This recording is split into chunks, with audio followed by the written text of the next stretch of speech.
So you want to talk about California? I'll tell you about California.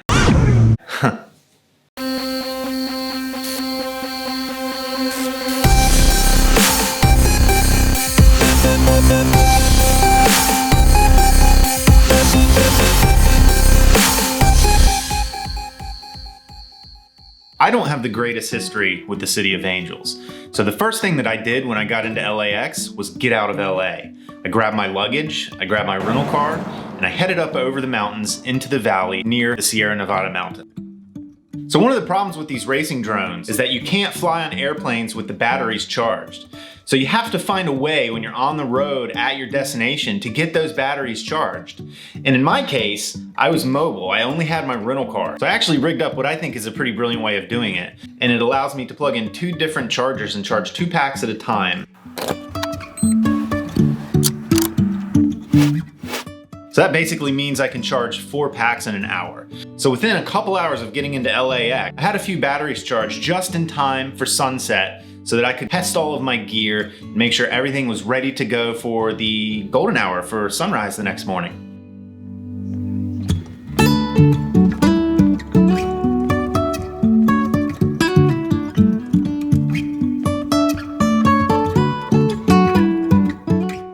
So it wasn't the greatest flight ever, but at least it allowed me to get all my gear tested, make sure everything was ready to go.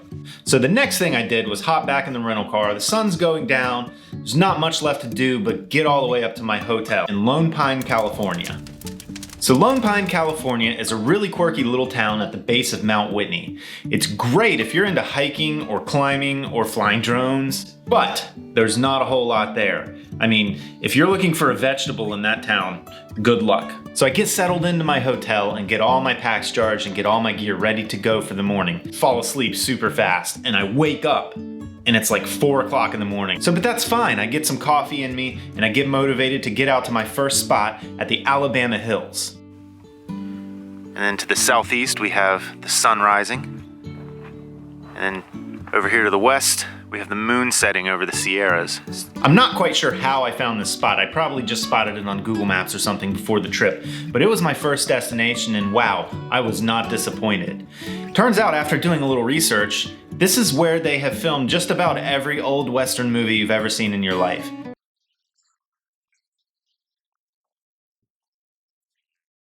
They have all these really cool rock formations and they have a few arches. They're not huge arches like in Utah, but they are really cool arches for flying through. They're perfect gate sizes. But I did see the moon like setting over top of the Sierra Mountains, the snow-capped mountain range, and it's just beautiful. So I figured I would set up a camera and get a time lapse of it.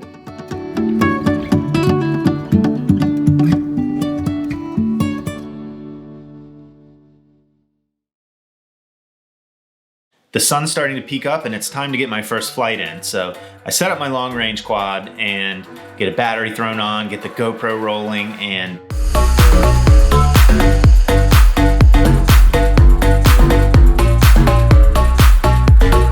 it's hard to describe the thrill of strapping on the FPV goggles and taking flight.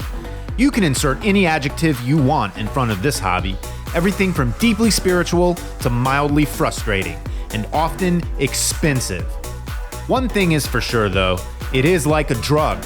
Once you try it, you'll surely be addicted.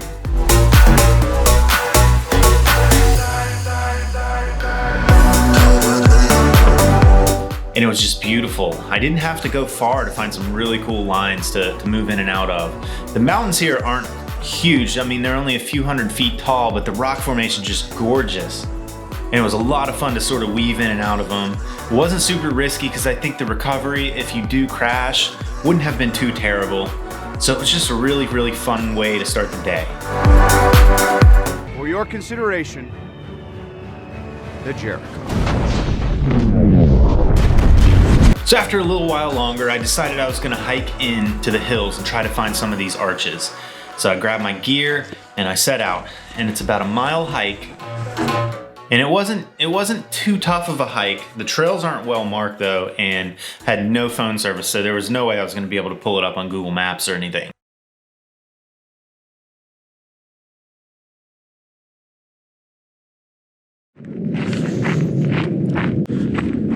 definitely some military jets going on over there. That's the original FPV. Military jets, fighter jets.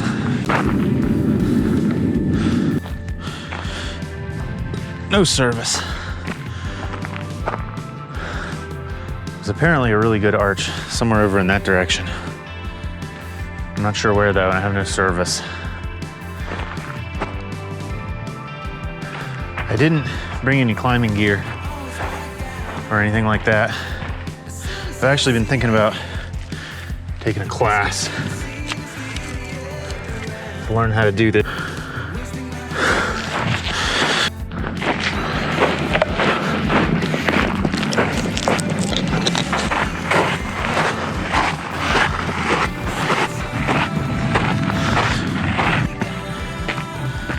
Oh, there's the arch. That's neat. It's nothing compared to the Corona arch. So against all odds, I managed to find a few of these arches, and I set up in a place where I thought it would be possible to do some cool lines between a few of them.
So now I had gotten my fill of the Alabama hills, and it was time to head up towards Mount Whitney.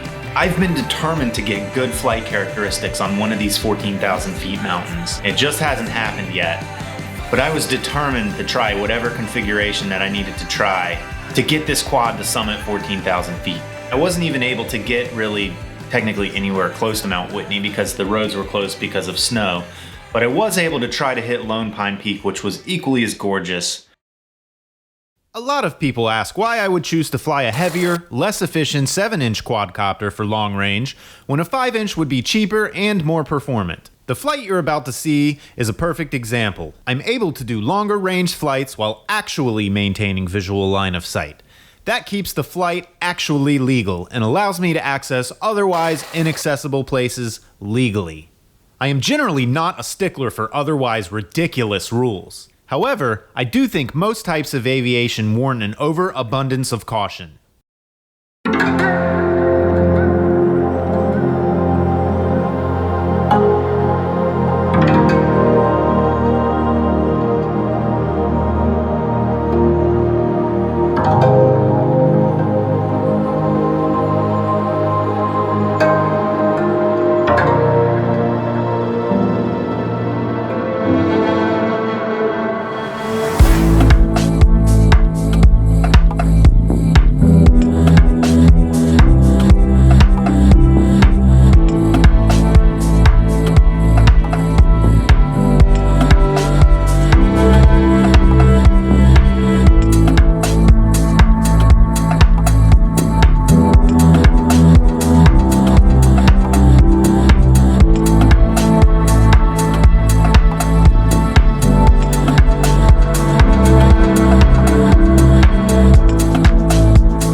Dropping down into these spurs feels a little bit like swimming through the veins of the mountain. You breathe with the mountain. You become part of the mountain. And when reflecting on it, you realize how small a part you actually were.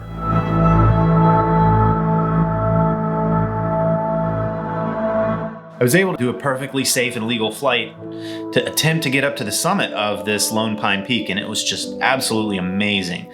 But I couldn't quite get the quad to summit. But nonetheless, it was a great flight. It checked another box off the list of things that I really wanted to get done while I was here in Southern California.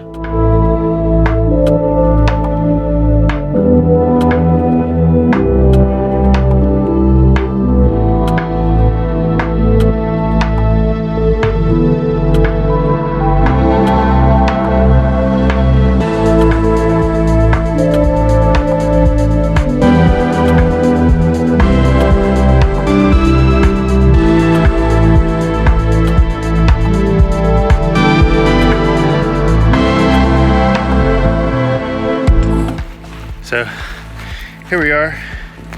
Forget the name of the area that I'm hiking into right now, but up on top of this mountain. I'm climbing for about 10-15 minutes, trying to get probably to the summit of that so that I can fly that over there. We'll see how well it works out. Pretty winded already. It looks like a really tough climb over there, but I'm gonna do my best.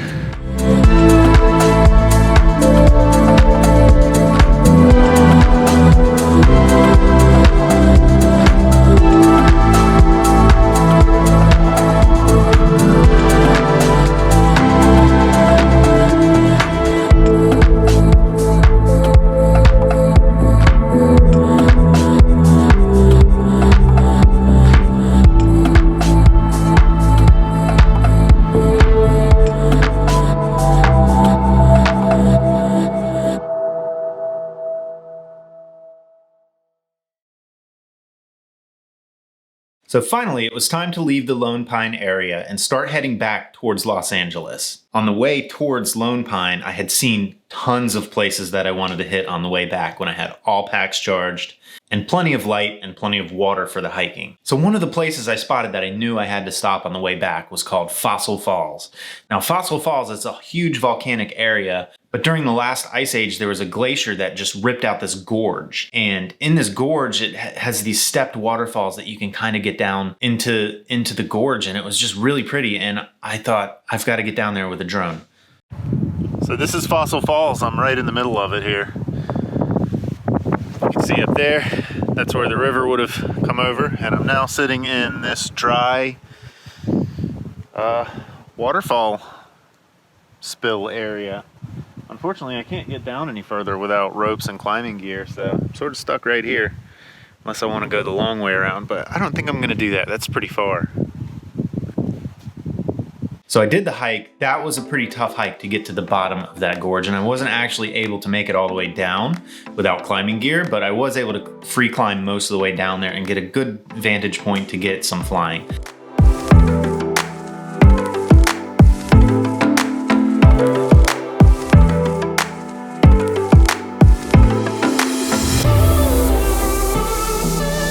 Life is too short not to take a chance on that dirt road you passed a mile back.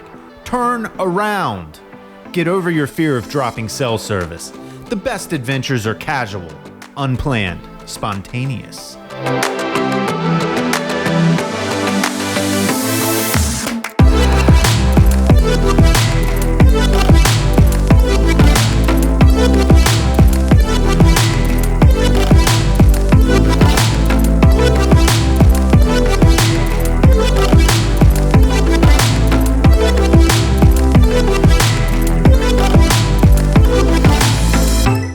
Standing in what was a waterfall millions of years ago.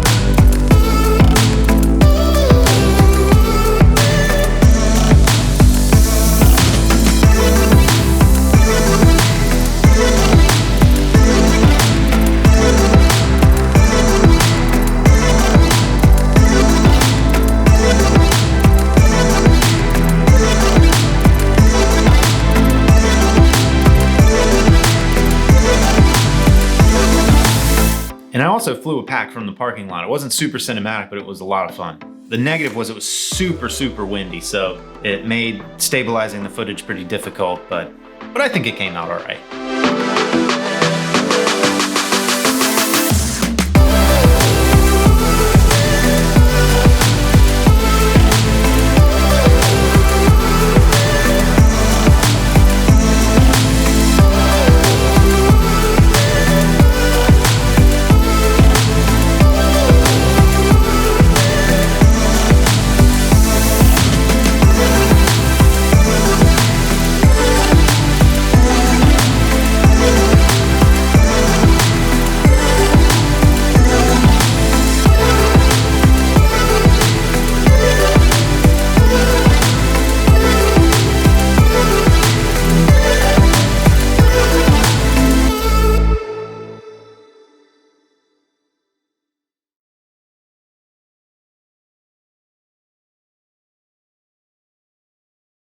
So the sort of grand finale for the whole trip was this beautiful Red Rock area near the California Red Rock State Park. And I knew I had to get in there and get some flying. Now, I actually always recommend that people do research on these, especially anywhere that's like labeled as a park. Before you go in and you fly with drones, you really got to do some research and make sure that it's okay for you to do so. A lot of these state parks and national parks have rules against it. Luckily, California is not one of those states, and drones are okay in state parks unless otherwise noted. And there were no signs saying no flying there, so I went for it. And it was absolutely beautiful. One of the best flights I've ever done in my life.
Yeah, Instagram is cool and all, but don't forget to actually look at the scenery you're photographing.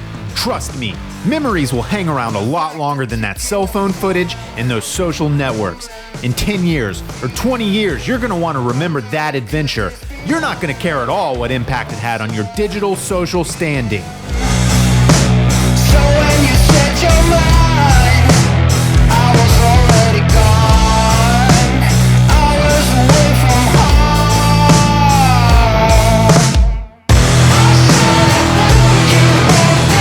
I was kinda what you needed.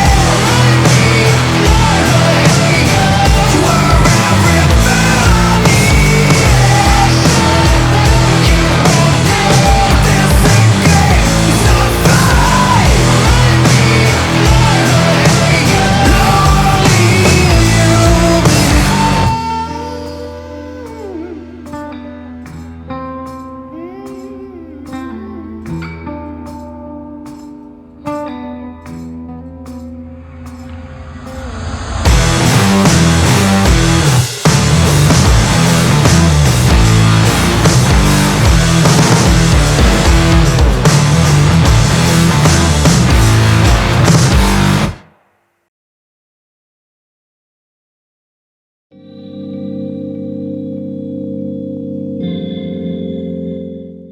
So now it's finally time to pack all my gear and head home. Threw everything back into the back of the rental car and headed back over the mountains into LA.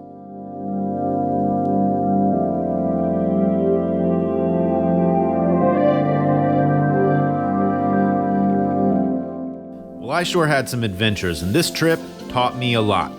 Most importantly, it taught me that you don't need a bunch of money, and you don't need the fanciest, newest gear, and you don't need an entourage with some sort of badass name. All you need is a sense of adventure and the willpower to get out there and explore these awesome destinations. Life is truly too short to be envious of what you see and not indulge. Good times are ahead.